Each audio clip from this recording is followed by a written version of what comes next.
মানুষের দুঃখ কষ্ট হলে আমরা ভগবানকে জানাই। আচ্ছা, ভগবানের দুঃখ কষ্ট হলে ভগবান কাকে জানায়? বা যদি রাগী হয় কাকে জানায়? তা কেন এ কথা বলছি সেটা আমি একটু বাদেই তোমাদের বলছি। হ্যালো বন্ধুরা, মৌসুমী ইউটিউব চ্যানেলে তোমাদের সবাইকে স্বাগত। তা আবার চলে এলাম নতুন একটা ভিডিও নিয়ে। আজ বৃহস্পতিবারের বেলা, এখন সকাল বলছি না, কারণ সকালটা অনেকক্ষণ কেটে গেছে। আমি কাজ থেকে ফিরতে ফিরতে আজ বৃষ্টির জন্য অনেকটাই দেরি হয়ে গেছে। তাই এসে দেখো টিফিন বানিয়ে নিয়েছি। আর সেটা কেন বললাম সেটা আমি একটু বাদেই বলবো, যে ভগবানের দুঃখ কষ্ট হলে কেন হয়। তা যাই হোক, দেখো এখানে আমি খেয়ে নিচ্ছি খাবার। খেয়ে টেয়ে নিয়ে তারপরে হচ্ছে আমি চান টান করে এসে আবার দেখো মেয়ের জন্য এখন চা বানাতে লেগে গেছি। তা দেখো স্নান করে এসেছি। এবার কেন বলি যে ভগবানের দুঃখ কষ্ট রাগ হলে কাকে জানাবে, তা আমি না আজকে স্নান করে এসে ভগবানকে পুজো দিতে পারলাম না। কেন পারলাম না? দেখো, যে আমি এখন রান্না করতে চলে এলাম। এখন জানি যে বৃহস্পতিবার যদি আমি পুজো দিই তাহলে আমার অনেকটাই দেরি হয়ে যাবে। তাহলে এদিকে আর দেখো কিছুই কাজ হবে না। ওই জন্য আজকে রান্নাটাই আগে করে নিলাম স্নান করে। আর এখানে দেখো জামা কাপড়গুলো আগের দিনেরই পড়েছিল কতগুলো, সেগুলো ঘরে তুলে দিয়ে আবার এগুলো সব কাচলাম, এগুলো মিলছি। আর জানো তো, তোমাদের একটা কথা বলি, আমাকে অনেকেই সাবস্ক্রাইবার করে কিন্তু কেউ কমেন্ট করে না। এবার কমেন্ট না করলে আমি তাদেরকে কিভাবে রিপ্লাই উত্তরটা দেবো যে অনেক ধন্যবাদ, বা সত্যি আমার ভিডিওটা তাদের ভালো লেগেছে।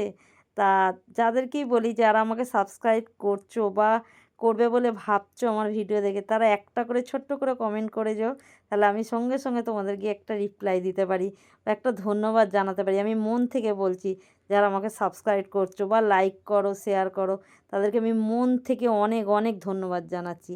আর যারা ইতিমধ্যে আমাকে সাবস্ক্রাইব করে দিয়েছো তাদেরকে তো আমার অনেক অনেক ভালোবাসা, অনেক অনেক ধন্যবাদ। আর কি বলবো, যদি তারা আমার এই ভিডিওটা এখন দেখে তারা নিশ্চয়ই জানতে পারবে, তাদেরকে আমি মন থেকে ধন্যবাদ জানাচ্ছি। আর যারা এখনও ভাবছো যে আমার ভিডিওটা, আজকের ভিডিওটা দেখেই সাবস্ক্রাইব করবে, তাদেরকে আগাম বলে রাখলাম অনেক অনেক ধন্যবাদ তোমাদের। তা যাই হোক, দেখো এখানে বিছানাটা গুছিয়ে নিচ্ছি।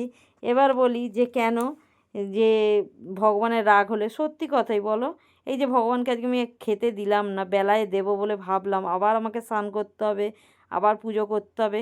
যদিও আমি ভাত খাবো না, কিন্তু আমি তো খেয়ে নিলাম টিফিনটা, বলো, কিন্তু ভগবান এখনও খেতেই পেলো না। কিন্তু কি জানো তো, এদিকে সংসার সামলাতে গেলে ভগবানের পুজো করা দেরি হয়ে যাচ্ছে। তার সংসারটা হচ্ছে বড় ধর্ম, সেটাই আমি আগে ঠিক করে করে নিই, তারপরেই পুজোটা করব। আর ইতিমধ্যে দেখো রান্না খাওয়া হয়ে গেছে, বাসনটাও মেজে নিয়েছি। আর জানো তো, আমার মেয়ের না, এটা অভিযোগ কিনা বলবো না, ও বাপের বাড়ি গেছিলাম, আর আমার বাপের বাড়িতে একটু তাড়াতাড়ি খাওয়া দাওয়া হয়। আর দেখো এখানে মাছের তেল রান্না করলাম, ঢ্যাঁড়স রান্না করলাম, মাছের ঝাল করলাম, সেগুলোও তোমাদের দেখিয়ে দিলাম। আর বাপের বাড়ি গেছি, ও না গিয়ে বলছে আমার মায়েদের একটু তাড়াতাড়ি খাওয়া দাওয়া হয় 1:30-2টোর মধ্যে। বলছে আমি এত তাড়াতাড়ি খাবো না, আমি তো বাড়িতে দেরিতে খাই, মা তো দেরিতে রান্না করে। এই কথাটা না আমার একটু খারাপ লাগলো, যে আমি কি তাহলে দেরিতে, মানে কাজ থেকে আমি ইচ্ছা করে দেরি করি না, আমি যথেষ্ট ঝটপট কাজ করি। আর দেখো মেয়েকেও খেতে দিয়ে দিয়েছি এখানে। আর আমরা তো, আমি পুজো দিয়ে খাবো, আর যদি তোমার দাদাভাই এসে যায় তাহলে একসঙ্গেই খাবো। আশা করি এসে যেতে পারে, কারণ আমার আজকে খেতে খেতে সন্ধেই হয়ে যাবে। তা যাই হোক, তা অভিযোগ ঠিক না, আমি আর ওকে জিজ্ঞেস করিনি, যদি ওর মনে আবার খারাপ লাগে যে আমি মা আমাকে আবার এই কথাটা জিজ্ঞেস করছে। দেখো এখানে পুজো পাঠ করে ফেলেছি। তা যাই হোক, ও যখন বলছে আমি এত তাড়াতাড়ি খাবো না, তখন আমার মনে হলো তাহলে হয়তো আমি দেরি করে করি বা ভিডিও টিডিও বানাই, দেরি হয়, তার জন্য হয়তো এই কথাটা বললো। তাই ভাবলাম ওকে আগে তাড়াতাড়ি খেতে দিয়ে দিই। তা দেখো এখানে একটু পাঁচালি পরে নিলাম, আজকে বৃহস্পতিবারে একটু ফল দিয়ে পুজোও দিয়েছিলাম ঠাকুরকে। আর এখানে মেয়েকে একটু ফল কেটে দিলাম, তারপর আমাদের ভাত নিয়ে নিয়েছি।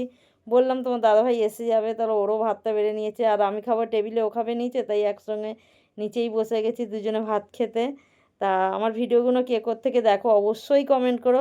আর যদি মনে হয় যে এই ভিডিওগুলো ভালো লাগছে, চ্যানেলটা সাবস্ক্রাইব করবে, তাহলেও কিন্তু একটা কমেন্ট রেখে যাবে, ঠিক আছে?